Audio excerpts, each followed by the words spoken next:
বন্ধুরা আজকে যেহেতু শনিবার ছিল আর আমি ভিরিঙ্গিতে মা কালীর কাছে পুজো দিতে চলে গেছিলাম, আর আমার ফৌজিবাবু আজ নেই, ডিউটিতে গেছে, ওই জন্য আমি একাই গিয়েছিলাম বন্ধুরা। তো আজকে মন্দিরে ভীষণ ভিড় ছিল। আর দেখুন জবা ফুলগুলো, ওগুলো ফুলের মালাগুলো ভীষণ, ফুলেরও ভীষণ দাম। আর এই ডালিগুলো 100 টাকা করে, আর এই 50 টাকা করেও আছে। তো এইখান থেকে আমি 100 টাকা দিয়ে একটা ডালি কিনে নিলাম।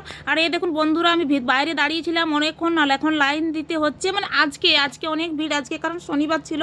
আর এই দেখুন ভিতরে ঢুকেছি, যখন লাইন দিয়েছিলাম তখন আমি আর লাইন করতে মানে ভিডিও করতে পারিনি, মানে রৌদ্র দিচ্ছিল ভীষণ। আর এই দেখুন মাকে দেখে নিন, ভীষণ ভিড়, বেশি টাইম ভিতরে থাকতে দিচ্ছিল না, তাই আমি বেরিয়ে গেছি, একটু ভিডিও করে দেখালাম। এই দেখুন চারিদিকে মন্দির, আজকে ভীষণ ভিড় শনিবারের জন্য। আর মা ভিরিঙ্গি যেন সকলকে ভালো রাখেন, সুস্থ রাখেন। দেখুন মন্দিরে কত লোকজন, এখন তো অনেক লোকজন কমে গেলো, এটা পুজো দেওয়ার পরে আমি যখন আসছিলাম তখন ভিডিওটি করেছিলাম বন্ধুরা। আর এই দেখুন আজকে মানে কি বলবো, বৈশাখ মাসের মনে হয় প্রথম শনিবার, ওই জন্য এত ভিড়। তো এই দেখুন এখানেও অনেক রকমের মালা বিক্রি হচ্ছে, এই দেখুন কত রকমের মালা, আর মালাগুলোর ভীষণ দাম। এই দেখুন এইদিকে দোকানগুলো সব কিছু আছে, এখানে সব পেয়ে যাবেন আপনারা। আসলেন, এটা রাস্তা। Tata bye. কেমন লাগলো ভিডিওটি? ভালো লাগলে লাইক কমেন্ট শেয়ার।